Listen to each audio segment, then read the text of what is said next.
ಬೇಡ ಸುಂದ್ರಿ, ಇದು ಹಾಸ್ಯದ ವಿಚಾರ ಅಲ್ಲ. ನನ್ನ ಮಾತನ್ನ ಗಂಭೀರವಾಗಿ ಕೇಳು. ಸರಿ, ನಿಮಗೆ ಯಾಕೆ ಬೇಜಾರು ಹೇಳಿ. ಇಷ್ಟು ವರ್ಷಗಳು ವ್ಯರ್ಥವಾದವು. ಸಾಕಷ್ಟು ದ್ವೇಷ ಸಾಧಿಸಿದೆಯಾ ಅಮ್ಮನವ್ರ ವಿರುದ್ಧ. ಇನ್ನಾದರೂ ತಿದ್ದುಕೊಂಡು ಭಕ್ತಿಯಿಂದ ತಲೆ ಬಾಗೋ ಅಮ್ಮನವ್ರಿಗೆ. ತಪ್ಪಾಯ್ತು, ತಲೆ ಬಾಗಿದ್ದೀನಿ. ನಿಮ್ಮ ಆಸೆ ನೆರವೇರಿಸಿದ್ದೀನಿ, ಸಂತೋಷನಾ? ಈ ಅಹಂಕಾರ ಒಳ್ಳೇದಲ್ಲ. ಇದು ನಿನ್ನ ನಾಶ ಮಾಡ್ತಿದೆ. ನಿನ್ನ ಪ್ರಗತಿಯ ಸಲುವಾಗಿ ಹೇಳ್ತಿದ್ದೀನಿ. ಈಗಲಾದರೂ ನಿನ್ನ ವರ್ತನೆಯನ್ನು ತಿದ್ದುಕೋ. ನಿಮ್ಮ ಕಣ್ಣಿಗೆ ಇದು ಅಹಂಕಾರವಾಗಿ ಕಂಡ್ರೆ ಅದು ನನ್ನ ತಪ್ಪಲ್ಲ. ನಾನಿರೋದೇ ಹೀಗೆ, ಇದೇ ನನ್ನ ಸ್ವಭಾವ. ಚಿಕ್ಕ ಮಕ್ಕಳ ಥರ ಹಠ ಮಾಡ್ತಿದ್ಯಾ. ಕಾಲಚಕ್ರ ತಿರುಗ್ತಾ ಇದೆ. ಕಳೆದು ಹೋದ ಸಮಯ ಹಿಂತಿರುಗುವುದಿಲ್ಲ. ಮುಂದೆ ಅದ್ರ ಬಗ್ಗೆ ಪಶ್ಚಾತ್ತಾಪ ಪಡಬೇಕಾಗತ್ತೆ. ಸಮಯ ಇದ್ದಾಗಲೇ ತಿದ್ದುಕೊಳ್ಳೋ ಅವಕಾಶ ನಿನ್ನ ಮಡ್ಲು ಸೇರಿದೆ. ಸದುಪಯೋಗ ಪಡ್ಕೋ. ಪ್ರಪಂಚ ಚಿರಕಾಲ ಸ್ಮರಿಸುವಂಥ ಮಹಾನ್ ಕೆಲಸ ನಿನ್ನಿಂದ ಆಗಬೇಕಾಗಿದೆ. ಶ್ರೀಚಕ್ರದ ರಕ್ಷಣೆಯ ಜವಾಬ್ದಾರಿ ನಿನ್ನದೇ.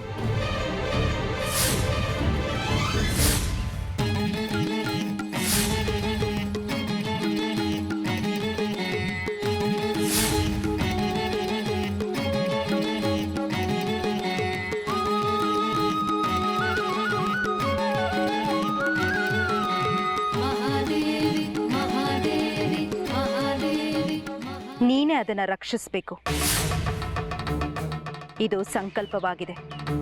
ಓ, ಹೀಗಿದೆಯೋ ವಿಷಯ. ಶ್ರೀಚಕ್ರದ ರಕ್ಷಣೆ ನನ್ನಿಂದನಾ?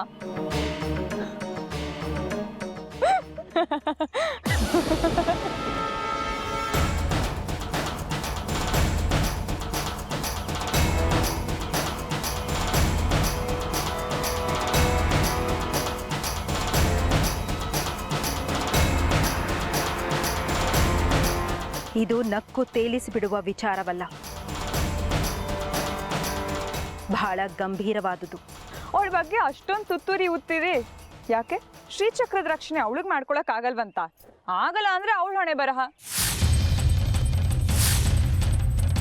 ಏನ್ ಬೇಕಾದ್ರೂ ಮಾಡ್ಕೊಳ್ಳಿ, ನಾನು ಈ ಕೆಲಸಗಳೆಲ್ಲ ಖಂಡಿತ ಮಾಡಲ್ಲ. ನನಗೆ ಮಾಡಕ್ ಬೇರೆ ಸಾಕಷ್ಟು ಕೆಲಸಗಳಿವೆ. ಬೇರೆ ಯಾರನ್ನಾದ್ರೂ ನೋಡ್ಕೊಳಕ್ ಹೇಳಿ ನಿಮ್ಮ ಅಮ್ಮನವ್ರಿಗೆ.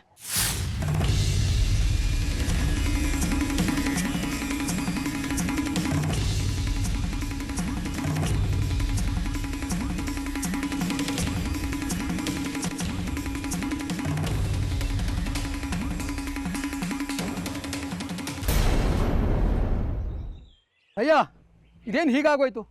ಇನ್ನೇನು ಗರ್ಭಗುಡಿ ಬಾಗಿಲು ತೆಗೆದು ಅಮ್ಮನವ್ರ ದರ್ಶನ ಪಡಿಬೇಕು ಅನ್ನೋಷ್ಟರಲ್ಲಿ ಎದೆಗೆ ಒದ್ದಂಗೆ ಬಾಗಿಲು ಹಾಕೊಂಡ್ಬಿಡ್ತಲ್ಲ. ಹೀಗೆ ಆದರೆ ನಿಮ್ಮ ಸಿದ್ಧಿ ಸಾಧನೆ ಹೇಗೆ ಅಂತ. ತಳ್ಳನಿಸದಿರು ಕಂದ ತಾಳು ಮನವೇ, ಎಲ್ಲರನ್ನೂ ಸಲಹುವಳು ತಾಯಿ, ಇದಕ್ಕೆ ಸಂಶಯ ಬೇಡ. ನೀವು ಹೀಗೇನೋ ಸಮಾಧಾನ ಮಾಡ್ಕೊಂಡ್ಬಿಡ್ತೀರಾ. ನನ್ನ ಕತೆ ಹೇಳಿ. ಅಡುಗೆಗೆ ಅಕ್ಕಿ ಇಲ್ಲ, ಸಾರಿಗೆ ಬೇಳೆ ಇಲ್ಲ, ಹೋಗಲಿ ಅವಲಕ್ಕಿ ನಾನು ನೆನೆಸ್ಕೊಂಡು ಉಪ್ಪು ಹಾಕೊಂಡು ತಿನ್ನೋಣ ಅಂದರೆ ಅದಕ್ಕೂ ಗೊತ್ತಿಲ್ಲ. ತಳದಲ್ಲಿ ಒಂದು ನಗಳಿಲ್ಲ. ದ್ರೌಪದಿ ಮನೆಯಲ್ಲಿ ಕೃಷ್ಣ ಹೋದಾಗ ತಿನ್ನೋಕ್ಕೇನೂ ಇಲ್ಲ ಅಂತ ಆ ಅವಲಕ್ಕಿ ಇರೋವಂಥ ಮಡಕೆನಲ್ಲಿ ಒಂದು ಅಗಳಿತ್ತಲ್ಲ, ಅದನ್ನೇ ತಿಂದು ಸಮಾಧಾನ ಪಟ್ಟಂತೆ. ಇದೆಲ್ಲ ಕತೆ ಕೇಳೋಕೆ ಚೆಂದ. ಈಗ ನನ್ನ ಕತೆ ಹೇಳಿ. ಮಣಿಕಂಠ ಬಾಯಲ್ಲಿ.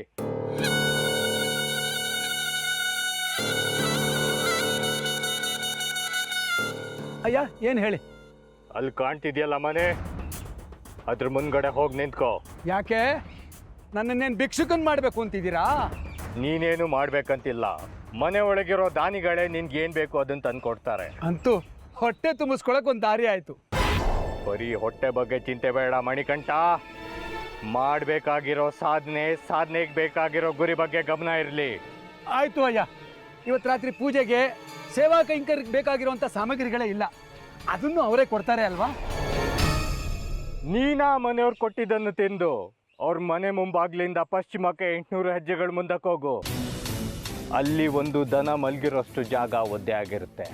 ಅಲ್ಲೊಂದು ಆಳುದ್ದಾಗಿ ಅಲ್ಲಿ ನಮ್ಗೆ ಬೇಕಾಗಿರೋ ಎಲ್ಲ ಪೂಜಾ ಸಾಮಗ್ರಿಗಳು ಸಿಗುತ್ತೆ.